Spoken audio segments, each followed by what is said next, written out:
Hello friends, मैं Rahul Patel tribal visa and immigration private limited से। ये हमारा सेकंड वीडियो है पर्टिकुलर यूएस स्टूडेंट वीजा के बारे में। जो लास्ट वीडियो था उसमें हम यहाँ तक थे, फॉल इनटेक के बारे में देख रहे थे। तो उसका जो ये पूरा शेड्यूलिंग दिया है मैंने आपको। तो एप्लीकेशन जो है नॉर्मली बहुत पहले चालू कर देनी चाहिए स्टूडेंट को, बिकॉज दिस इज कम्प्लीटली ये पूरा प्लानिंग करके आपको मैंने दिया हुआ है। वीडियो पॉज करके आप पूरा प्लानिंग देख सकते हो। एंड सेकंड थिंग, अगर स्प्रिंग में आपको इनटेक में जाना है तो ये रहा आपके सामने पूरा शेड्यूल। जो ग्रेडिंग सिस्टम है यूएस में, उसको the GPS system is followed throughout the United States to जज स्टूडेंट्स परफॉर्मेंस। तो जो ग्रेड है वो 0 to 4 में दिया जाता है। तो good GPA helps in admission and decision and scholarship.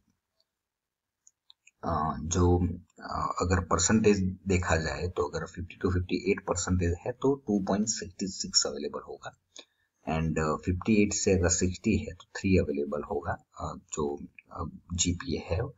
And 60 to 70 3.33, 70 to 80 3.63, 80 percentage से अगर ज्यादा है तो 4 स्केल। मतलब ये एक जजिंग सिस्टम के लिए, स्टूडेंट को जज करने के लिए, उसके परफॉर्मेंस को जज करने के लिए ये सिस्टम डेवलप किया गया है। जो 2 साल का जो cost of 2 years masters in the US, मैंने एक पूरा ग्राफ बनाया है। तो उसके हिसाब से आप थोड़ा कैलकुलेट कर सकते हो कि लिविंग कॉस्ट कितनी होगी। 12 लाख रुपीज, ट्यूशन फी होगी 27 लाख रुपये, टोटल होगा 39 lakh rupees. Less part earning जो आप काम करेंगे उसमें से इतना कॉस्ट आप कवर कर सकते हो। जो नेट कॉस्ट आएगी 27। अगर एप्लीकेबल है स्कॉलरशिप तो वो डिपेंड्स ऑन स्टूडेंट, उसके ऊपर डिपेंड होती है, मगर money to be spend by student 27 lakh rupees. ये एक पूरा एस्टिमेटेड ग्राफ है। Different types of financial aid available while doing masters in USA. जो tuition fee waivering from form of assistantship, वो डिपेंड्स ऑन स्टूडेंट होता है किस टाइप के असिस्टेंटशिप मिलते हैं स्टूडेंट को यूएस में। तो एक तो रिसर्च असिस्टेंटशिप मिलता है, या टीचिंग असिस्टेंटशिप मिलता है, या ग्रेजुएट असिस्टेंट मिलता है। जो on campus part time jobs are also available. There are even options that offer work study program where the university allow the student to work full time even during his classes. Classes are held in the evening on weekend and the student works full time during the day. वो student के ऊपर depend है, वो उसको काम करना है तो वो कर सकते हैं। This option are particularly good for student with low budget. Undergraduate जो काउंसलिंग करेंगे, जो वो हमारा पार्ट है। सेकंड जो बैचलर्स प्रोग्राम होते हैं उसमें ये जो एग्जामिनेशन एप्लीकेबल होती है, जिसको न्यू सेट बोलते हैं। सब्जेक्ट वाइज सेट एग्जाम भी देनी पड़ती है, एक एसीटी करके आते हैं, एंड टॉफेल की तो हमने आगे बात कर ली। जो एंट्री क्राइटेरिया है अंडर ग्रेजुएट प्रोग्राम के लिए, तो यूएस को जनरली जो रिक्वायर्ड है, जैसे हमारे इंडिया में जो 12 years का जो एजुकेशन है वही एप्लीकेबल होता है for associate degree and bachelor degrees. And academic जो परसेंटेज है वो 58 परसेंटेज मिनिमम चाहिए एंड अबो। एक्सेप्टेबल जो स्कोर है वो टॉफेल 71 to 80, आईएलटीएस का 6.0, एंड जो SAT 1 good score would be 1150 से ज्यादा होना चाहिए। सेट 1 में ओनली टॉप 25 यूनिवर्सिटी में require SAT subject test minimum of 2 subject. वो इंडिविजुअल यूनिवर्सिटी की डिमांड है। इंजीनियरिंग कोर्स के लिए आप मैथ लेवल 1 and 2 या तो फिजिक्स और केमिस्ट्री। फॉर बिजनेस अगर कोर्सेज सिलेक्ट करते हो तो मैथ लेवल 1 चलेगा। It is advise to student who have done their diploma 3 years to get their credential evaluated can be through WAIS। ये WAIS जो है ना वो एक WES बोलते हैं। तो ये ऑर्गेनाइजेशन है जो आपकी एजुकेशन जो भी है उसको वो क्रेडेंशियल देता है। Since there are high chances that the student might get some transfer credits, तो वो क्रेडिट्स अगर आपको सामने ट्रांसफर लेनी है तो ये वेस्ट में जाके आपको उसका क्रेडेंशियल करवाना पड़ेगा, और वो जो बॉडी है उसका एक रिपोर्ट जनरेट होगी, वो रिपोर्ट आपको आगे की यूनिवर्सिटी या तो कॉलेज में सबमिट करना है। Thus saving him the cost, time and effort of repeatedly studying the subject that he has already done. For bachelor's program, SET is not required for transfer cases. Bachelor's के लिए ये SET is not required for transfer cases. The student who are in bachelor's in India can get to USA as transfer cases. They do not get 100% credit transfer depending on the university to university and how many Indian courses will match with USA syllabus student can apply as a transfer cases. वो case to case ये सारी matter applicable होती है. Admissions without SET score are possible, 100% possible. However, SET is required for scholarship. जिस student को scholarship लेनी है उसको SET देनी चाहिए. SET का मतलब स्कॉलस्टिक एप्टीट्यूड टेस्ट. इसकी ये साइट दी है मैंने, इसके ऊपर आप पूरी डिटेल रिसर्च कर सकते हो. 1600 मार्किंग होता है. मार्क्स में से आपको लाने रहते हैं. 3 आवर्स का ये पूरा एक टेस्ट होता है जिसमें थोड़ा ब्रीफ इंट्रोडक्शन मैंने दी है, जो कनेक्टेड बाय कॉलेज बोर्ड. 5 साल की उसकी वैलिडिटी होती है. Examination fee $106 with essay and $94 without essay. जो सेंटर है इतने बड़ी बड़ी सिटी में ये सेंटर अवेलेबल है उसके. SAT exam is conducted 4 times as a year. पूरे साल में 4, ये मार्च, मई, अक्टूबर एंड दिसंबर. तो उसके हिसाब से आपको प्लानिंग करनी पड़ेगी. सब्जेक्ट वाइज टेस्ट भी आपको अगर देने हैं तो are optional but can given by students who want to differentiate themselves in the college admission process. अगर आपको सब्जेक्ट वाइज अगर देनी है तो वो जो एडमिशन प्रोसेस होगी उसमें थोड़ा इजी हो जाएगा सिलेक्शन करने में यूनिवर्सिटी को. जब आपने अगर सब्जेक्ट वाइज टेस्ट पास करके उसका जो रिजल्ट है सबमिट किया है तो there are 20 subject tests in 5 general subject area: English, history, language, mathematical and science. All set subject tests are 1 hour multiple choice test in any given sitting of the set subject test. You can take 1, 2 or 3 tests. Set subject tests are offered 5 times in a year: May, June, October, November and December. You may take up to 3 set subject tests on a single test date.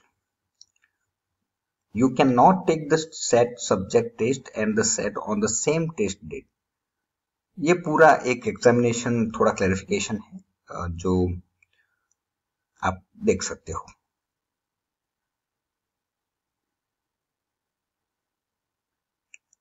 Set subject test requirement for top 4 ranked USA University for engineering.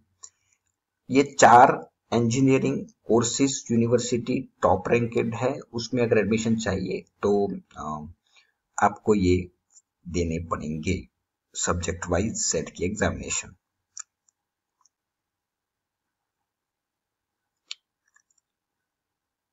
American college testing ACT, इसकी ये site है.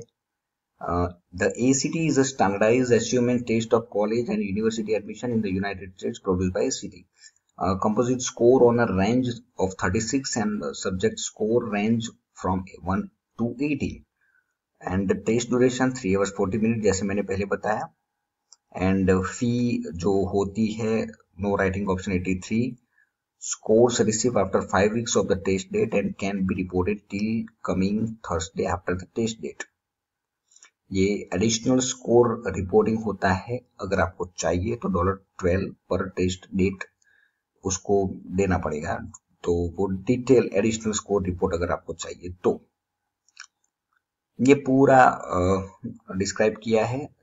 GRE, GMAT, TOEFL, IELTS, PTE, ये पूरे उनके full form है. क्योंकि student को ये सब पता नहीं होता है इसीलिए मैं पूरा डिस्क्राइब किया है. एडिशनल अगर स्कोर रिपोर्ट चाहिए तो आपको कितना पैसा डॉलर स्पेंड करना पड़ेगा उसके हिसाब से ये पूरा दिया है डिटेल्स मैंने. जो total cost per annum for bachelors in the USA तो उसके हिसाब से जो एप्लीकेबल होती है वो round about 20 lakh rupees money to be spend by student per annum. Work right. Types of employment available for F1 students while studying or after studies. On campus employment भी होता है, ऑफ कैंपस एम्प्लॉयमेंट थ्रू, तो उसमें दो option available है, एक CPT होता है, एक ओपीटी होता है। सीपीटी का मतलब होता है curricular practical training, optical practical training, जिसको बोलते हैं ओपीटी। ऑन कैंपस एम्प्लॉयमेंट कभी कभी कोई यूनिवर्सिटी एंड कॉलेज देती है आपको। जो वर्क राइट्स है वो ऑन कैंपस एम्प्लॉयमेंट, जो वर्क राइट है वो 20 आवर्स होती है, एंड कभी कभी फुल टाइम हॉलीडे में 40 आवर्स भी आप काम कर सकते हो। एंड जो पोजीशन जो इंक्लूड होती है वो टीचिंग असिस्टेंट की होती है, रिसर्च असिस्टेंटशिप की होती है, या तो फेलोशिप एप्लीकेबल होता है, या hourly employment, food and service, library event, कुछ भी छोटा मोटा काम मिल जाता है, वो ऑन कैंपस जो एम्प्लॉयमेंट एप्लीकेबल होती है वो जॉब। जो क्यूरिकलम प्रैक्टिकल जो ट्रेनिंग होती है जिसको हम सीपीटी बोलते हैं, तो provide opportunity to gain actual employment experiment. तो वो बहुत इंपॉर्टेंट है, क्योंकि जिस इंडस्ट्री में आपने पढ़ाई की है उसी इंडस्ट्री में अगर आपको काम मिलता है तो that is very good for you ultimately, and integral part of an established curriculum. Activities defined as alternate work, study, internship, cooperative education, or any other types of required internship or practicum which is offered by sponsoring employers through cooperative agreement with the school. वो हर एक school and university का एक agreement होता है curriculum activities के लिए, तो वो सीधा एप्लीकेबल हो जाता है। To be eligible for CPT, student must have completed 9 months in lawful status and currently be in F1 status. आपका जो वीजा का स्टेटस है वो F1 स्टेटस है। आपको 9 मंथ का कंप्लीट कोर्स कंप्लीट करने के बाद ये सारी एक्टिविटीज एप्लीकेबल होती है। CPT can be full time और पार्ट टाइम। ओपीटी जो होता है, जिसको हम ऑप्शनल प्रैक्टिकल ट्रेनिंग बोलते हैं, available to student who are lawfully enrolled on a full time basis and have completed at least 1 full academic year. आपको 1 साल कंपलसरी पढ़ाई पूरी करनी पड़ेगी। सेकंडली, जो who are lawfully enrolled on a full time, मतलब कोर्सेज तो बहुत सारे एप्लीकेबल होते हैं, तो फुल टाइम जिसने कोर्स कंप्लीट किया है उसको ही ये एप्लीकेबल हो सकता है optional practical training. Eligible students may request OPT in order to be employed in a position related to the major area of study. 12 to 36 month of OPT available after each degree level completion. 12 to 36 month मतलब 1 साल से लेके 3 साल तक, वो different courses जो complete करते हैं उसके हिसाब से आपको ओपीटी एप्लीकेबल होता है। अभी from 2008 OPT program allows F1 student to work in the US in occupations related to their field of study. जो बोला मैंने कि जिसकी पढ़ाई की है उसके हिसाब से आपको ओपीटी एप्लीकेबल होगा। F1 visa holders are eligible for 36 month extension if they hold a degree in science technology, जिसको हम स्टेम बोलते हैं, जिसने साइंस में, टेक्नोलॉजी में, इंजीनियरिंग में या तो मैथमेटिक्स में कंप्लीशन किया है, उसको 36 मंथ यानी कि 3 साल का आपको एक्सटेंशन मिलेगा। Student who have pursued technical studies in US to get the opportunity to spend additional 36 months in US after their study. During these 36 months, they can work full time on a student visa, and if the employer sponsor H1B, they can convert their student visa into work visa.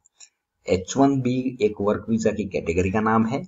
जैसे ही आपको ये जो time duration दिया गया उस time पे आपको ये कन्वर्ट करने का मौका मिलता है, तो उस टाइम पे आपको this period of 36 month is reduced to 12 month in case of student who have done management studies. अगर मैनेजमेंट किया है तो वो 12 मंथ लेस हो जाएगा। This benefit is available under the scheme of OPT. उसका मतलब कि आपको ये पर्टिकुलर टाइम में आपको एम्प्लॉयर ढूंढना है और H1B की प्रोसेस करनी है, वो कंपलसरी है। अभी जो हम देखेंगे वो नेक्स्ट वीडियो में एप्लीकेबल होगा। Thanks a lot dear. आप स्टूडेंट जितना हो सके मेरा वीडियो शेयर करिए। Thank you very much.